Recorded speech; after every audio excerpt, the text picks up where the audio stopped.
Hello, my name is Alan Prost, and I'm going to give you a little tutorial here, which will be a quick review of the ventilator modes and waveform analysis.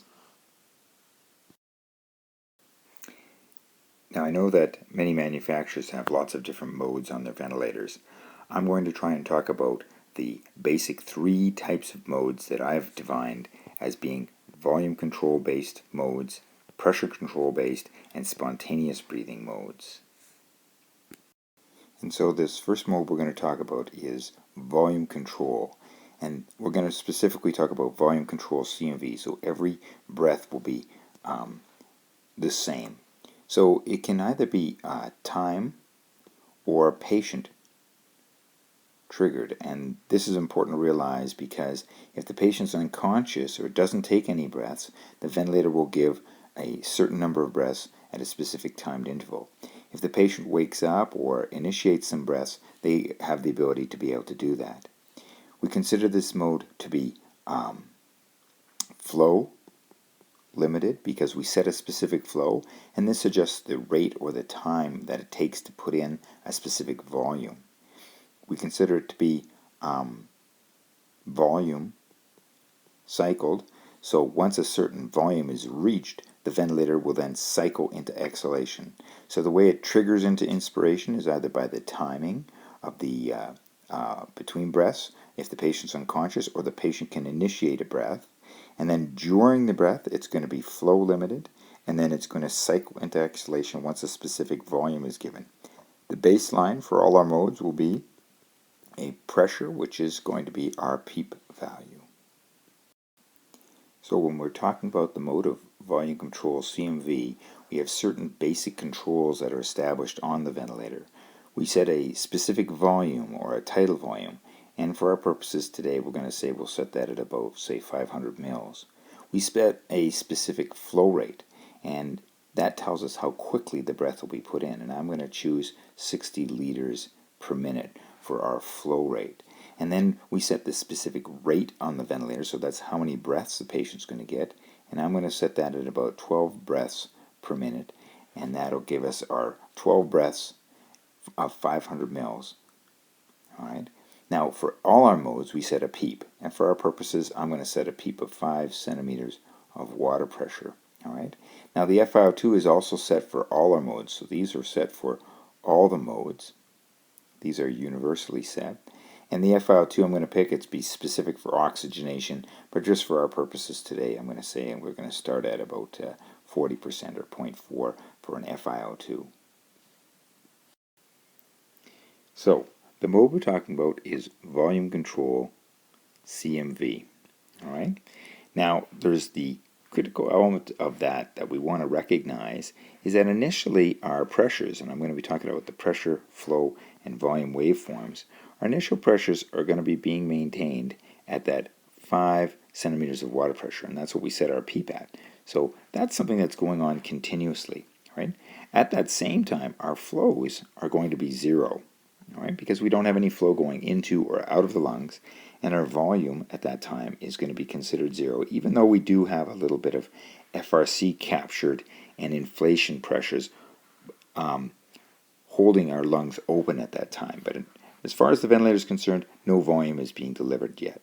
So then what happens at a specific time, all right, so that's our bottom axis here, at a specific time we're going to be triggered into inspiration, all right, so that's a critical moment here at a specific time. And what happens when the ventilator gets triggered is that the flow will turn on, all right, and the flow is going to turn on and build up very quickly and then be maintained at a specific level, all right, and the level we chose was 60 liters per minute.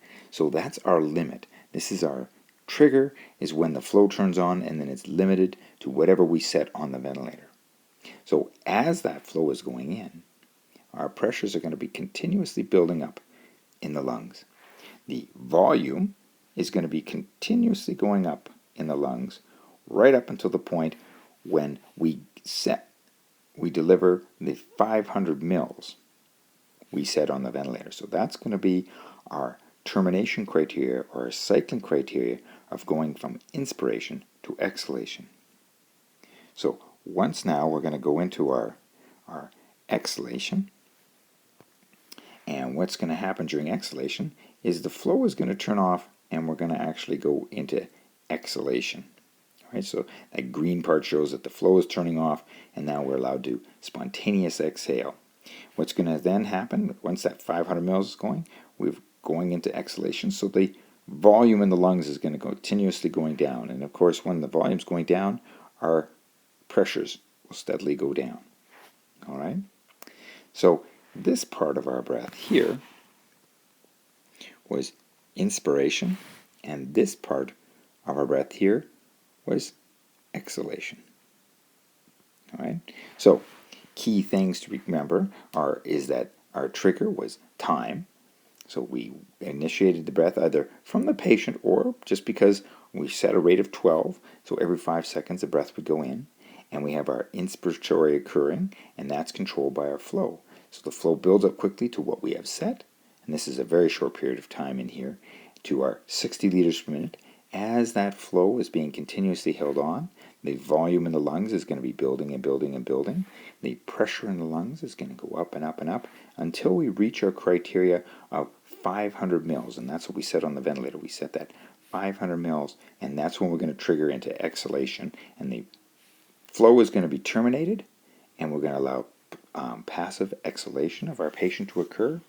The pressures will come down as the lungs empty, and the volume is allowed to exhale using the natural recoil of the lungs.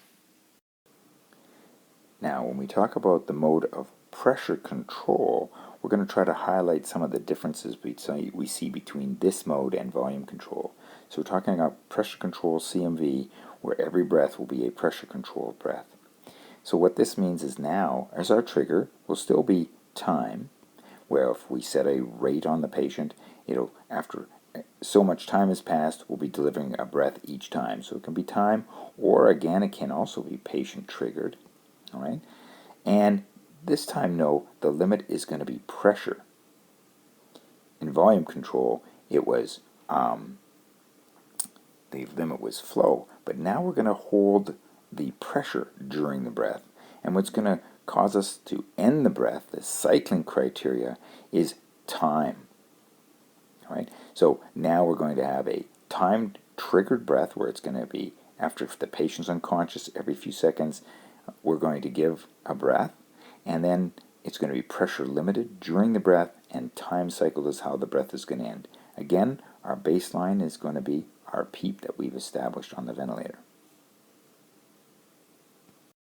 So the controls that we set up in the mode of pressure control CMV, where every breath is going to be a pressure controlled breath, are the pressure that's going to be established in the lungs. And for our purposes, we're going to talk about an absolute pressure. Some ventilators, and many of them, you can even change this. You can talk about the delta pressure, or the pressure difference between the PEEP and the pressure control set. So our purposes, we're going to choose a pressure, an absolute pressure of 20 centimeters of water pressure for our demonstration today. And now we're going to talk about the TI, or the inspiratory time, and this is actually what sets us our limit during the breath. And we're going to set that up at about 1.5 seconds today. All right, so that's how long the breath is going to be held. We're going to keep the rate the same as we did with the other mode. We're going to keep it at 12 breaths per minute. All right, and our PEEP is still going to be +5, and our FiO2 is still going to be 40%, and that's, of course, the amount of oxygen we're delivering to our patient. So right now we're going to talk about the mode of pressure control CMV, where each breath is going to be a pressure controlled breath. So initially we have our baseline pressures established, and that's going to be our PEEP level. So there's no flow in or out of the lungs at this time, so our flow is going to be 0. And remember, this is inspiration and this is exhalation. And our baseline volumes are going to be 0. So as far as the ventilator is concerned, we haven't given any volume yet. We're just holding lungs open at a specific FRC. So once the breath is triggered right here, so we're just, it's because we had a rate of 12 set every 5 seconds. If the patient's unconscious, we're going to trigger the ventilator to bump up the pressure in the circuit and hold it for a specific period of time. And in this case, we're going to hold it for 1.5 seconds. So that's our TI that we had set on the ventilator. So we control that. We establish that amount of inspiratory time. Now what happens to inspiratory flow? As soon as the ventilator starts increasing the pressure in the circuit, well, the flow is going to occur between the patient and the ventilator. So the mouth pressure is going to be increased, and the pressures in the lungs are going to start to increase, and the flow is going to jump up quickly. So our pressures are going to start to increase quickly here at this point too. All right? Now, as the flow initially will start very high, and then it's going to slowly decline until we get equilibrium between the lung pressures, all right, and the mouth pressures. So right at this moment right here, we have equilibrium between mouth pressures, or the ventilator circuit pressures, and the lung pressures, all right? So our volume will build up and build up and build up and build up until, right until this moment of equilibrium, all right? And then the flow will be zero because there's no more inflation occurring, all right? And we're holding that breath until our 1.5 seconds goes by, and the volume will basically just be held in the lungs at this time until that 1.5 seconds of time has elapsed. All right? Then we're going to switch into exhalation, and the circuit will be opened, and the patient will be allowed to passively exhale. So the exhalation will occur, and pressures will be dropping down, and the volume will be going down at the same time. So let's recap what happened there. Initially, we had the ventilator trigger into inspiration after a specific period of time. What happens then is the pressure in the circuit builds up, and then it's held at a specific pressure that we decided was going to be 20 centimeters of water pressure. We actually control that pressures. All right? So that pressure is going to be held for 1.5 seconds, or the TI that we set on the ventilator. Initially, our flows will build up very quickly, and then they're going to decline quickly, and they start off very high because there's a large pressure gradient between our mouth pressures and our lung pressures. If I drew the lung pressures in here, what you would see is this is the lung pressures, and this is our mouth pressures in the green, or the circuit pressures. So the lung pressures slowly build up here, and we see the pressures in the circuit building up until equilibrium between lung and mouth pressures occur. And then we're not going to have any flow, because if there's no pressure gradient, there'll be no flow occurring. So we see the flow gradually decline until it's zero, and then it's held. The pressures are held in the circuit, and there's no flow, and the volume will be held. So the volume is going to build up as long as there's flow, and slowly decline until it's just being held, and then we allow exhalation to occur and that volume to be exhaled. So we see that expiratory flow rate, and we see the pressures going down in our circuit. A key component of a pressure control breath is the fact that we establish this short inspiratory pause where there's no flow, pressures are being held in the lungs, and we have equilibrium between mouth pressures and the alveolar pressures. So that's our time of equilibrium, and the volumes are being held in the lung. And that's really important for controlling mean airway pressure. And that's one of the big advantages of pressure control mode of ventilation, is that we have direct control over mean airway pressure, or how long that breath is being held. Now, when we get talking about spontaneous breathing, or the mode of continuous spontaneous ventilation, this is very different, and it's often referred to as pressure support ventilation. All right? Now, this is modified in many different ways by many different manufacturers, but the basic elements of this is that the trigger will always be the patient. So it's going to be spontaneously controlled by the patient, and that's a really important aspect of this mode, and it's very different from the other ones because now the ventilator doesn't automatically ever deliver the breath. It's going to be strictly patient controlled in a this version that we're talking about, pressure support spontaneous breathing, where the patient is allowed to control all aspects of the breath. What's limited here is that it is going to be pressure limited, and this is a source of confusion. because a lot of people will look at this and say, well, it's like pressure control, but the pressure is only built up in the circuit for as long as the patient is breathing in. All right, and that's important. So what controls that is when the ventilator switches into exhalation, and so the cycle in this mode is flow. So as the patient exhales, the ventilator will cycle into exhalation, and of course our baseline will still be our PEEP level. So in the mode of continuous spontaneous ventilation, what we're usually referring to is pressure support. Now, every manufacturer's got different ways that they'll manipulate this ventilator, but the basic elements of pressure support is that this is a spontaneous mode of ventilation. So it's our patient who controls much of this mode of ventilation. So we establish the pressure support level, and for our purposes, we're going to use 10 centimeters of water pressure. All right. Now, this is a source of some confusion because many people think the pressure support level and the pressure control level are the same. But the important thing to remember is that this pressure will only rise in the circuit as the patient is spontaneously breathing. So this mode is controlled by the patient more than the ventilator. All the ventilator is going to do is respond to the patient effort, and as they're making inspiratory effort, it will increase the pressure in the circuit to 10 centimeters of water pressure. So just like with the other modes, we do establish a PEEP. And so we'll use 5 centimeters of water pressure, and you can also establish an FiO2 to control oxygenation. Right? So let's see how that looks on our waveforms. Now, in the mode of CSV, or pressure support, which is often what we're talking about, just like with the other modes, we've got our baseline pressures established. So in this case, we've got our PEEP set at 5, and that's going to be maintained during or in between breaths. Okay? So of course, at that time, there's going to be no flow, and for our purposes, there's no volume being delivered, but the lungs will be held open at that basic FRC with the PEEP level.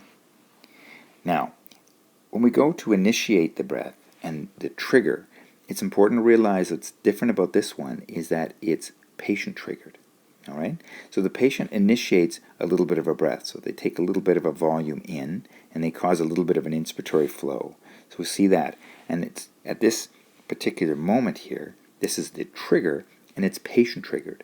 So what triggers the ventilator into inspiration is the actual efforts of the patient. So in this mode, you need a conscious patient. In the other modes we're talking about, it would work whether the patient initiates the breath or is unconscious. In this mode, we need the patient to be conscious so that the ventilator will respond to their own personal inspiratory efforts. Now, the goal of this mode is to augment the patient's inspiratory effort. So as soon as they take that little breath in, what the ventilator will do now is quickly build up and hold the pressures to whatever we set on the ventilator, and that was at 10. So our pressure support level was 10 centimeters of water pressure.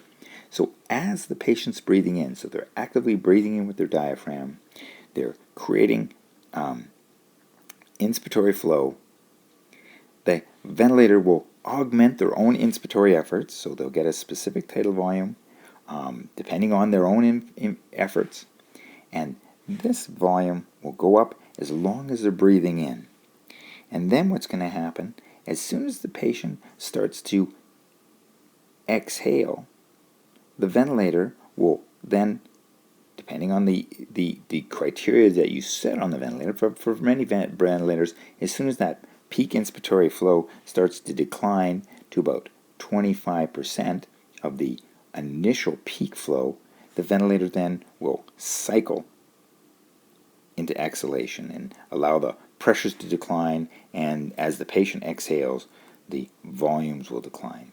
All right, so there we'll switch over, and then at this point, once peak inspiratory flow declines, we'll go into that expiratory phase and allow the patient to exhale. What's really important about this is that the trigger is due to the patient. Now, it is true that the limiting factor on this will be the pressure, because we've set that in the pressure support mode. But that pressure is only going to be held as the patient is actively breathing in. So you actually have to have effort through the diaphragm, and if it's working properly, the patient will be spontaneously breathing in. And the purpose of this mode is to augment the tidal volumes delivered, so it decreases the amount of work that the patient needs to do. They've only created a very little bit of inspiratory pressure inside their alveoli. So if we look at that, we could actually plot that on the graph here. I'll see if I can do that in blue here. So the actual pressures in the lungs are going to be very low, but we're going to augment their efforts by increasing the pressure in the circuit, hoping to give them a little extra tidal volume while they're breathing in, creating that inspiratory flow. And then as soon as their inspiratory flow starts to decline a little bit, often to about 25% of that peak inspiratory flow, the ventilator will cycle into exhalation, allowing the patient to pressures to go down in the ventilator circuit and allowing the patient to exhale. Now, a key aspect of this breath, because the patient is in control of the breath, is that the tidal volume, the inspiratory flow rate, and the duration, or the TI, if you will, is totally controlled by the patient. All right? So each breath could look very, very different. The pressure support level will be the same for each breath, but the TI could be shorter or longer depending on the patient, how long they want to breathe in. The tidal volume can go up or down depending on how much the patient's breathing in or out, and it's controlled by them. The amount of peak inspiratory flow, again, is all controlled by the patient. So in the mode of pressure support, continuous spontaneous ventilation, the patient is in control of all aspects of the breath except for the pressures in the circuit, or the amount of augmentation we're going to give them with our ventilator. So during their spontaneous breath, we're going to reduce the work of breathing by creating that pressure in the circuit to help increase inspiratory flow and increase tidal volumes being delivered to the patient. My name is Alan Prost, and this was a very brief review of the ventilator modes, those key modes: volume control, pressure control, and spontaneous breathing, and an introduction to their waveform analysis. Thank you very much.